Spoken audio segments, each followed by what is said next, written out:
Hello, February fans. I'm Kevin Ripa, and this is my Sans 3 Minutes Max. In the next couple of episodes or so, we're going to talk about how we get into Apple devices. We've talked about information collection. In some cases, we may need to get into the device to pull a hard drive, or what if we need to fix a device before we can get at it? Well, it helps to know how to get it apart. And the reason we talk about this with Apple tooling is because Apple doesn't come apart in any reasonably normal way.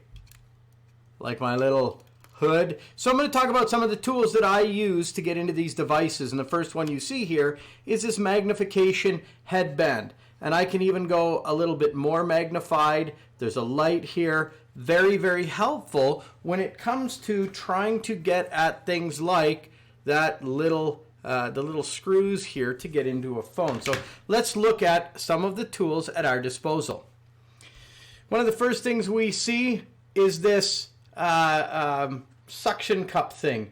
And this suction cup thing we use typically for phones because we can put these onto a phone, and once we take the little screws out, we can just squeeze this and it pulls the screen off.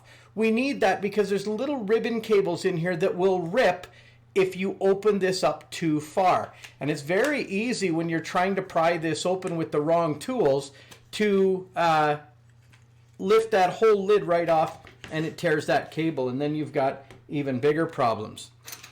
Apple has things called Pentalobe Screws. This is a Pentalobe screwdriver. This is a Torx screwdriver. Unfortunately, the ends are so small we can't see them on the camera, but here's what they look like close up.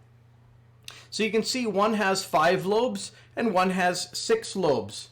We have little pry tools called Spudgers, and these allow us to pry things up.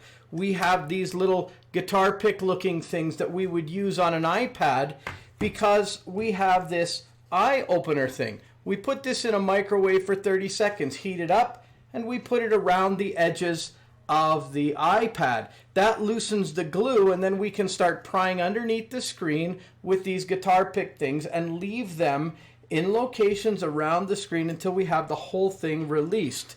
Different pry tools, not to mention a magnetizer. This magnetizer allows us to magnetize our screwdriver so that it will pick up screws so we don't lose them easily. We're actually going to use a couple of these in the next episode. But in the meantime, and in between time, that's it. Another episode of 3 Minutes Max.